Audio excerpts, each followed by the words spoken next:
teman-teman semuanya, jumpa lagi di acara Planet Science, a journey into science. Bersama saya Sarah. Dan bersama saya Kak Aryo. Nah sekarang kita mau bahas tentang pembangkit listrik tenaga matahari. Bener banget tuh Kak, apalagi kita sebagai manusia yang hidup di zaman yang modern, pastinya kita nggak bisa lepas dari yang namanya peran energi listrik. Mulai dari lampu, televisi, sampai dengan komputer, semuanya membutuhkan listrik. Benar banget. Nah untuk itu manusia menciptakan alat yang bisa mengubah sumber-sumber energi menjadi listrik. Nah alat itu biasa disebut dengan pembangkit listrik. Misalnya PLTA, PLTU, juga PLT matahari. Tapi di Indonesia sendiri mungkin masih kurang populer tuh PLT matahari. Bener banget tuh Kak, Sarah aja jarang banget ngedenger yang namanya pembangkit listrik tenaga matahari. Emangnya matahari bisa ya Kak dijadikan sebagai sumber energi listrik? Wah kalau mau tahu jawabannya mending kita simak aja yang satu ini.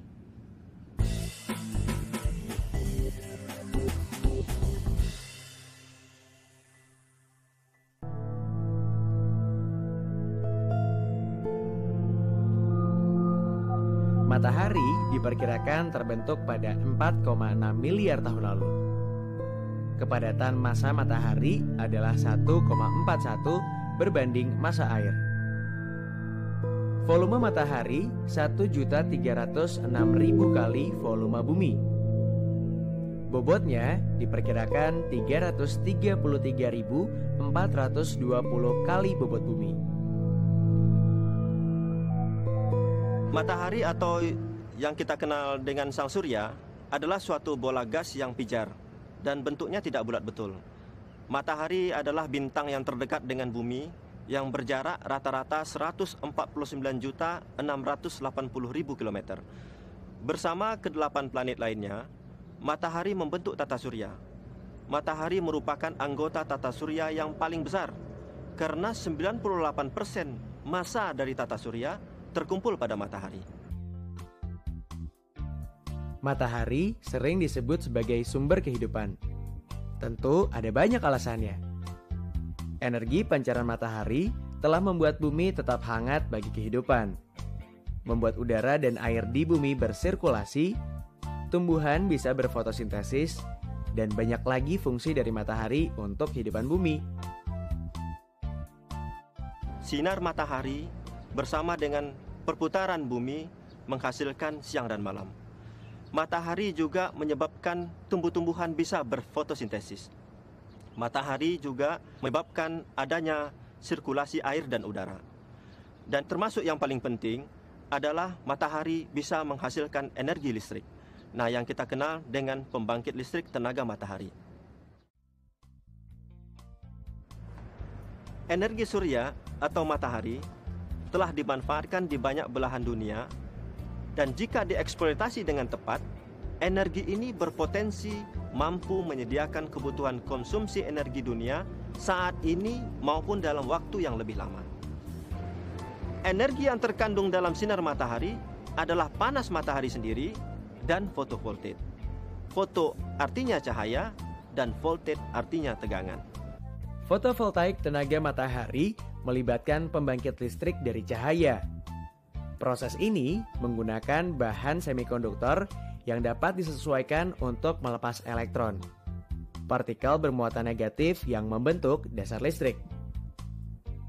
Bahan semikonduktor yang paling umum dipakai dalam sel fotovoltaik adalah silikon, sebuah elemen yang umum ditemukan di pasir.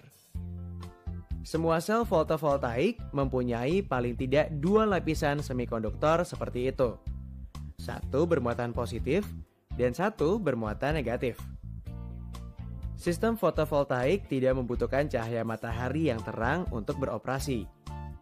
Sistem ini juga membangkitkan listrik di saat hari mendung, dengan energi keluar yang sebanding ke berat jenis awan. Saat ini sudah menjadi hal umum piranti kecil seperti kalkulator menggunakan solar cell yang sangat kecil. Sel fotovoltaik juga dapat digunakan untuk menyediakan tenaga maksimum ke gedung pada saat hari di musim panas ketika sistem AC membutuhkan energi yang besar. Potensi daya listrik yang dihasilkan oleh sinar matahari adalah sekitar 1.370 watt per meter persegi, yakni setara dengan rata-rata daya listrik satu buah rumah. Sumber energi ini merupakan suatu pembangkit tenaga termonuklir yang di dalamnya terjadi proses fusi nuklir yang mengubah hidrogen menjadi helium. Energi yang dipancarkan oleh setiap meter persegi permukaan matahari adalah 65.000 kilowatt.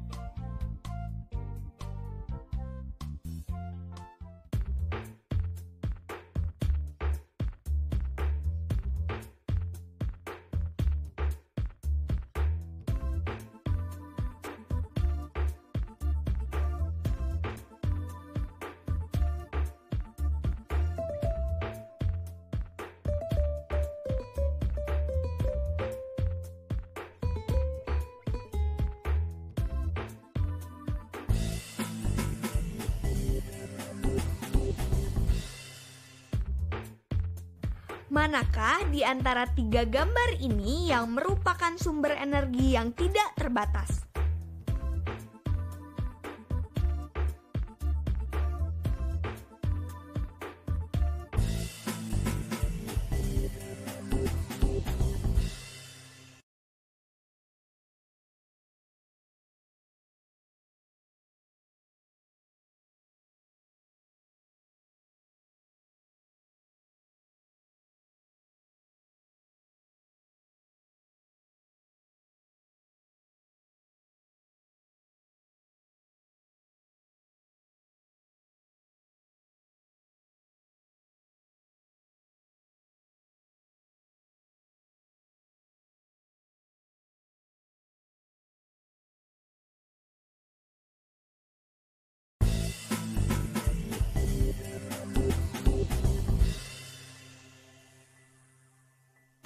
Manakah di antara 3 gambar ini yang merupakan sumber energi yang tidak terbatas?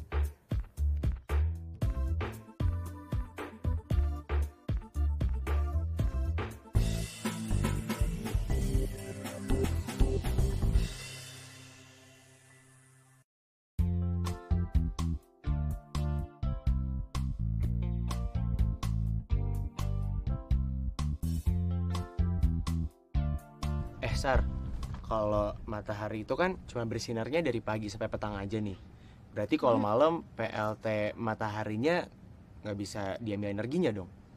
Ya juga ya kak, kalau misalnya kita menggunakan PLT matahari, berarti kalau malam-malam listriknya bisa langsung mati gitu ya kak ya?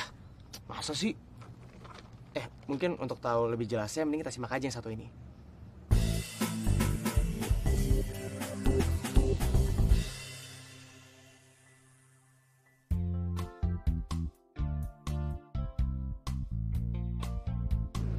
Karena pembangkit listrik tenaga matahari sangat tergantung kepada sinar matahari, maka perencanaan yang baik sangat diperlukan. Perencanaannya terdiri dari yang pertama, berapa jumlah energi atau KWH yang dibutuhkan dalam pemakaian sehari-hari. Dan yang kedua, berapa besar energi yang dihasilkan solar panel untuk memperhitungkan berapa jumlah panel surya yang harus dipasang. Nah, tapi ada beberapa saat ketika sinar matahari tidak tersedia, misalnya ketika malam hari. Untuk itu kita perlu menambahkan baterai yang akan membantu untuk mensuplai kebutuhan dari beban. Nah, baterai ini nantinya bisa diisi di siang hari oleh kelebihan energi yang dihasilkan oleh solar panel. Untuk instalasi listrik tenaga surya sebagai pembangkit listrik, diperlukan komponen sebagai berikut. Solar panel. Solar panel mengkonversikan tenaga matahari menjadi listrik.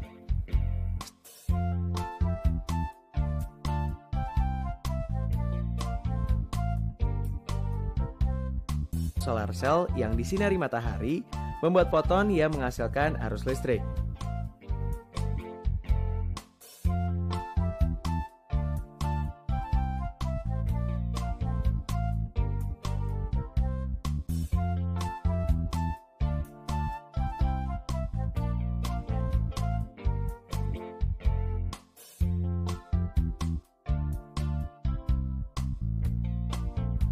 Sebuah solar cell menghasilkan kurang lebih tegangan 0,5 volt. Jadi, sebuah panel surya 12 volt terdiri dari kurang lebih 36 sel untuk menghasilkan 17 volt tegangan maksimum. Umumnya, kita menghitung maksimum sinar matahari yang diubah menjadi tenaga listrik sepanjang hari adalah 5 jam.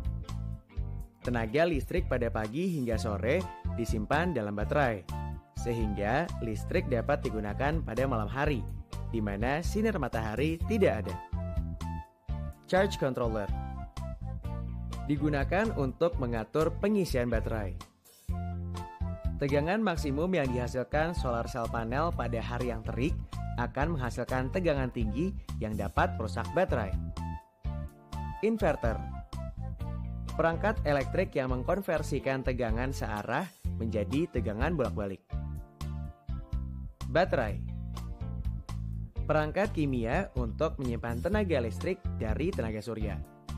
Tanpa baterai, energi surya hanya dapat digunakan pada saat ada sinar matahari.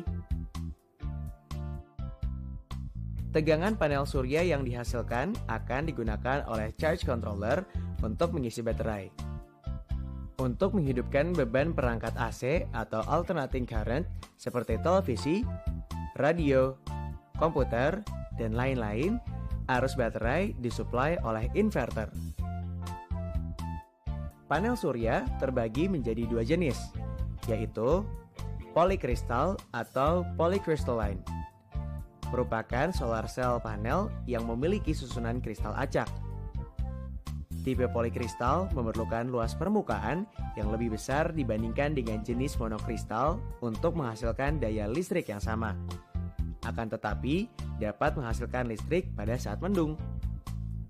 Monokristal atau monocrystalline merupakan panel yang paling efisien, menghasilkan daya listrik per satuan luas yang paling tinggi, memiliki efisiensi sampai dengan 15%.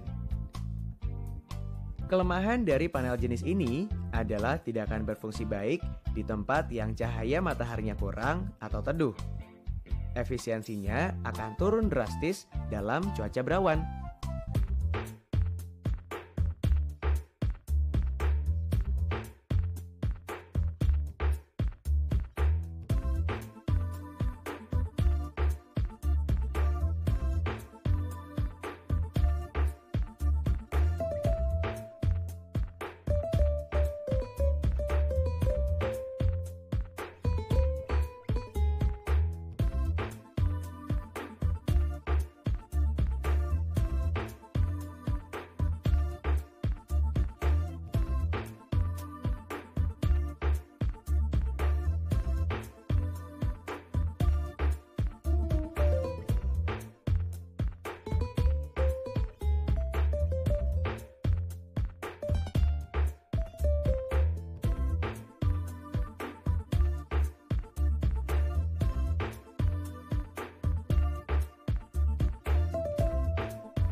Manakah di antara 3 gambar komponen PLT matahari ini yang berfungsi mengubah sinar matahari menjadi tenaga listrik?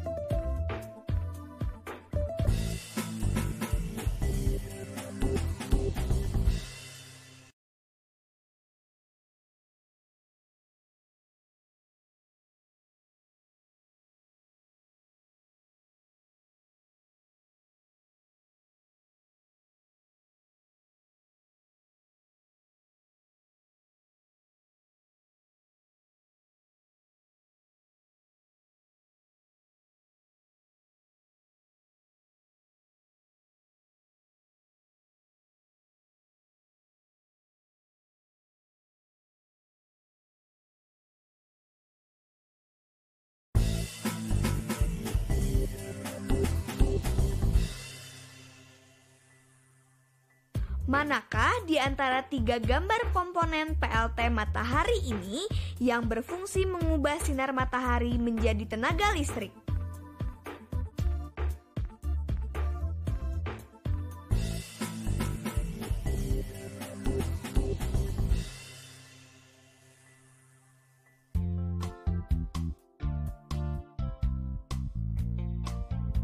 Kak, apa semua daerah di permukaan bumi ini bisa mendapatkan intensitas cahaya yang sama, Kak?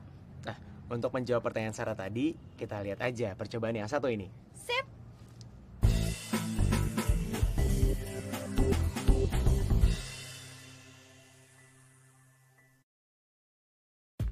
Kali ini kita akan mengadakan eksperimen mengukur konsentrasi cahaya matahari. Alat dan bahannya adalah sebagai berikut. Senter, penggaris, kertas dengan ukuran kotak 0,5 cm. Dan yang terakhir adalah spidol. Cara kerja: di atas meja, tempelkan salah satu ujung penggaris ke senter sehingga ujung yang satunya berjarak 10 cm dari lampu senter. Nyalakan senter. Gambarlah lingkaran yang terbentuk dari senter.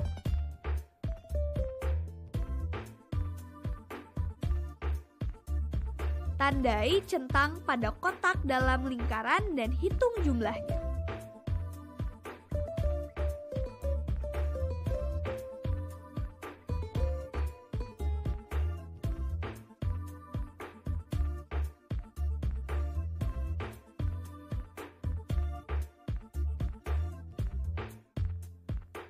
Hasil perhitungan sebagai berikut.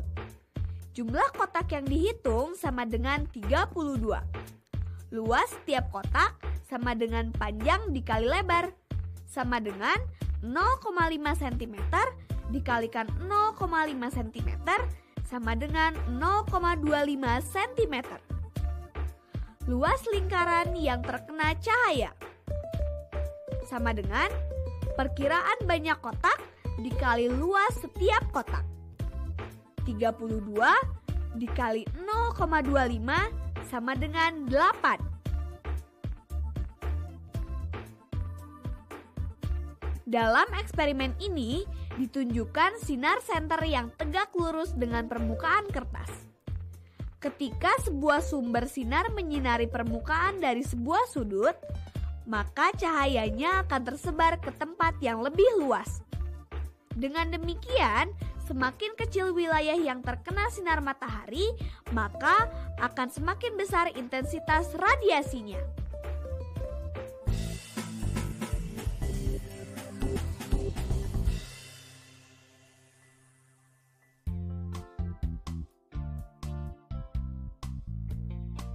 PLT matahari memiliki beberapa keunggulan. PLT matahari bisa menggantikan listrik dari PLN atau instalasi generator listrik bensin ataupun solar di pulau-pulau terpencil atau di daerah terpencil lainnya seperti lokasi pertambangan, perkebunan, perikanan. Dan dari segi jangka panjang, nilai keekonomisan PLT matahari juga sangat tinggi. Karena dengan perencanaan yang baik, pembangkit listrik tenaga matahari dengan panel surya memiliki daya tahan hingga 25 tahun. Sedangkan baterai dan beberapa komponen lainnya bisa bertahan hingga 5 tahun. Kelebihan-kelebihan dari PLT matahari lainnya yaitu energi yang terbarukan atau tidak pernah habis dan ramah lingkungan. Panel sel surya berumur panjang dan cocok untuk investasi jangka panjang. Sangat cocok untuk daerah tropis seperti Indonesia. Teknologinya tidak rumit dan tidak memerlukan perawatan khusus. Bisa dipindah-pindah sehingga sangat fleksibel, digunakan untuk tempat berpindah-pindah.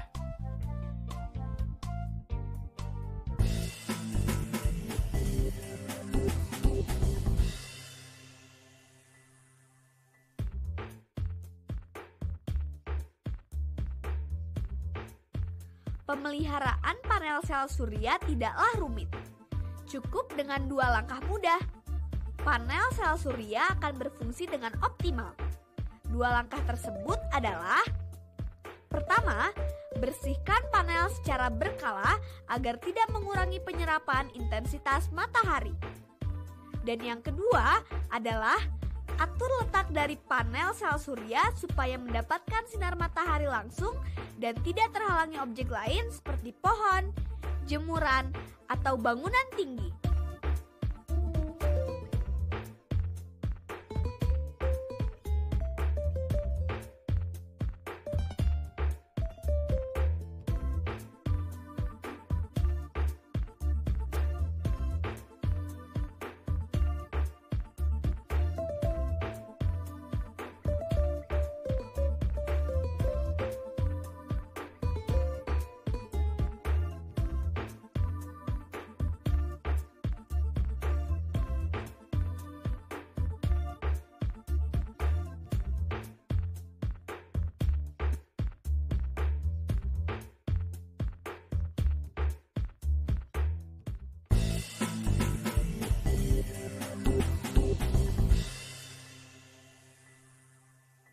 Nah, udah kita simak kan sekelumit tentang PLT matahari atau PLT surya. Iya, ternyata di negeri kita Indonesia yang beriklim tropis sangat cocok untuk menerapkan PLT matahari. Apalagi hampir seluruh wilayah Indonesia itu selalu disinari oleh matahari. Nah, jadi panel suryanya itu otomatis bakalan keisi sama energi matahari gitu. Sar, masih ingat nggak beberapa instalasi dari PLT matahari? Masih dong Kak. Yang pertama adalah solar panel. Solar panel ini berfungsi untuk menyerap cahaya matahari yang kemudian dirubah menjadi energi listrik. Lalu ada charge controller, digunakan untuk mengatur pengisian baterai. Terus inverter, yaitu perangkat elektrik yang mengkonversikan tegangan searah menjadi tegangan bolak-balik. Dan yang terakhir adalah baterai, yaitu perangkat kimia untuk menyimpan tenaga listrik dari tenaga surya. Tanpa baterai, energi surya hanya dapat digunakan pada saat ada matahari saja, Kak. Wah, masih ingat. Kalau jenis-jenis dari solar panel, masih ingat nggak? Masih dong Kak, ada 2. Yang pertama yang susunan kristalnya secara acak, yaitu namanya polikristal. Terus ada juga yang lebih efisien, namanya monokristal. Wah, salut sama Sarah. Mudah-mudahan tema yang satu ini bisa menambah pengetahuan teman-teman yang ada di rumah ya. Oke deh teman-teman, sekian dulu ya materi kita hari ini. Selamat bereksperimen dan sampai jumpa lagi di acara Planet Science, a journey into science. Dadah.